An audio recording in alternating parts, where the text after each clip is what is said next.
जय हिंद। देखिए इस वीडियो में समझते हैं नाइट फॉल के विषय में। देखिए नाइट फॉल को हम बोलते हैं स्वप्न दोष। अब दोष का मतलब ये मत समझिए कि कोई दोष लग जाता है। दोष किसे हम बोलते हैं भैया कि आप कहीं जाएगा, कौन का चोरी कर लीजिएगा, कौन का गटई काट दीजिएगा, तो उससे बोला जाता है कि बहुत बड़ा दोषी है। लेकिन नाइट फॉल को हम क्या बोलते हैं, तो स्वप्न दोष बोलते हैं। और ये दोष हमारे बस का बात नहीं है भैया, हम इस दोष को रोक नहीं सकते हैं। एक दैविक क्रिया होता है। दैविक क्रिया कहाँ होता है भैया, तो देखिए ये आज से नहीं, जब ये धरती बना था ना तब से ये प्रक्रिया चल रहा है। तो क्या होता है, एक दैविक क्रिया होता है, इसे हम रोक नहीं सकते हैं। लेकिन देखिए जो नाइट फॉल यानी स्वप्न दोष होता है ना, ये मेल और फीमेल दोनों में होता है। अब देखिएगा जैसे रात का समय होगा ना, आप खा पी के आराम से सो जाइएगा और आपको सोचिएगा और तेरी की हमारे वाली है, चाहे कुछ भी आप सोचिएगा, इधर उधर के पास सोचिएगा ना, तो कभी कभी क्या होता है आपके पेनिंग से क्या होता है, इस पर ऑटोमेटिक यानी जो सेवन होता है बाहर चलाता है। तो उसे हम बोलते हैं कि नाइट फॉल कहाँ हो रहा है भैया, तो नाइट का मतलब हो गया रात, यानी रात को ही क्या होता है वो बाहर आता है। दिन में भी आता है लेकिन सबसे ज़्यादा प्रक्रिया रात को होता है। तो जो आपका सेवन होता है वो बाहर आता है, उसे हम बोलते हैं कि नाइट फॉल हो गया। देखिए उसे हम कई नाम से भी जानते हैं। देखिए बोलते हैं इसे हम सेक्स ड्रीम बोलते हैं, बेड ड्रीम बोलते हैं, नाइट ड्रीम बोलते हैं, नाइट फॉल भी इसे हम बोलते हैं। और एक दैविक क्रिया होता है, इसे हम रोक नहीं सकते हैं। रोक सकते हैं एक तरह से, कैसे रोक सकते हैं। अब मान जो कोई पुरुष है ये कहता है ठीक है हम तो कभी हमारा ऐबा नहीं करेगा बाहर, तो उसके लिए क्या किया जाएगा समझिए, है क्या बाबू, है टेस्टिस है। टेस्टिस में क्या बनता है, देखिए इसी में बनता है स्पर्म में।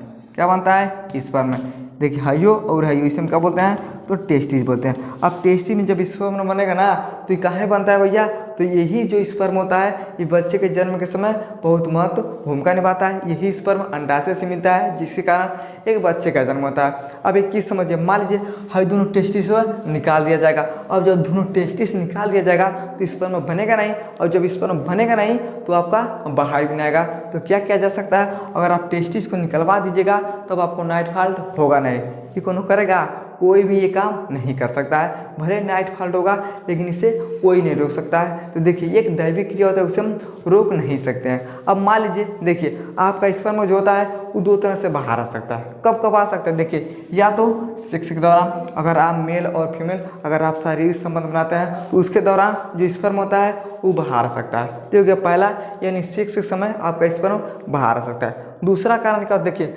मास्टरबेट यानी हस्तमैथुन, अगर आप हस्तमैथुन करते हैं तब भी आपका स्पर्म बाहर आएगा। लेकिन ना ही आप सेक्स कर रहे हैं ना ही आप मास्टरबेट कर रहे हैं, फिर भी आपका जो स्पर्म है ये रात के समय बाहर चला आता है। अब उसके विषय में हम समझते हैं कि आखिर ऐसा कहाँ हो जाता है। तो ध्यान से देखिए बाबू, है जो क्या है बाबू, है टेस्टिस है। आप टेस्टिस के ऊपर देखिएगा है जो क्या ऐसे ऊपर आयल है, यहाँ आप समझिए, देखिए ऐसा ना, ये क्या होता है एक थैली होता है और उस थैली को बोला जाता है इपीडिडमिस। क्या होता है बाबू, ये इपीडिडमिस का एक थैली होता है क्या है, इपीडिडमिस का एक थैली होता है। इपीडिडमिस थैली का काम क्या होता है, स्पर्म को स्टोर करने का काम करता है। जैसे मान लीजिए आपके पास धान है, गेहूँ है, आप एक कोठरी में ले जाकर उसको रख दीजिएगा। लेकिन आप कोठरी में भरते जाइएगा, पता चलेगा एक दिन कोठरिया भर जाएगा। जब कोठरिया भर जाएगा ना तो कहीं मौका रहेगा तब वो बाहर निकल जाएगा, दरवाज़ा खुलल है तब वो बाहर निकल जाएगा।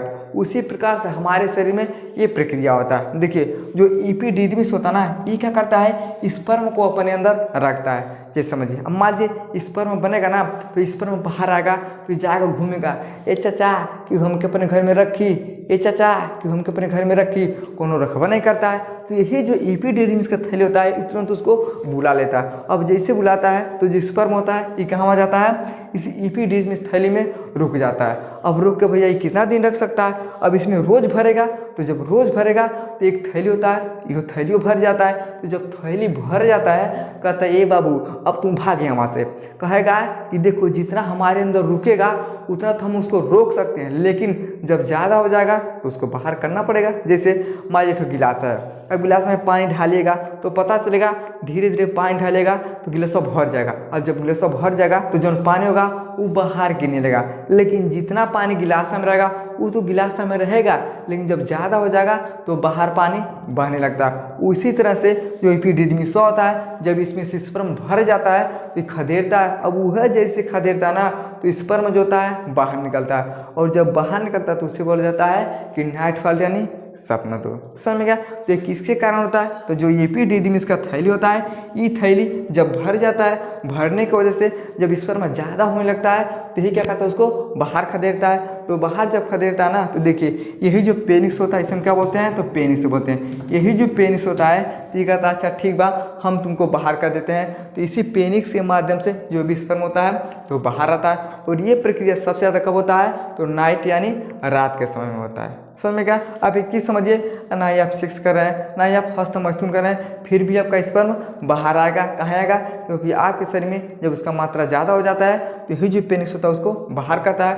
उससे बोला जाता है नाइट फॉल्ट, यानी उसे हम क्या बोलते हैं, तो स्वप्न दोष बोलते हैं। समझ में क्या? लेकिन देखिए नाइट फॉल्ट होने से आपको कमजोरी नहीं होता है। ये मत समझिए कि अगर नाइट फॉल्ट हो रहा है तो हमको बहुत ज़्यादा कमजोरी होगा। अगर ऐसा होता ना तो शादी विवाह करने वाला लोग एकदम ऐसे दाँत चार के बूढ़ बन के चलता है। तो एक चीज़ क्या होता है, एक दैविक प्रक्रिया होता है, ये हमारे बस की बात नहीं है, हम इसे रोक नहीं सकते। समझ में क्या? आई होप आपको समझ में आ गया होगा कि नाइट फॉल्ट क्यों होता है। तो क्यों होता है, तो जो एपिडिडिम्स का थैली होता है ये भर जाता है और क्या करता है, स्पर्म को बाहर कर देता है। समझ में आ गया? तो वीडियो को लाइक से सब्सक्राइब जरूर करें। जय हिंद।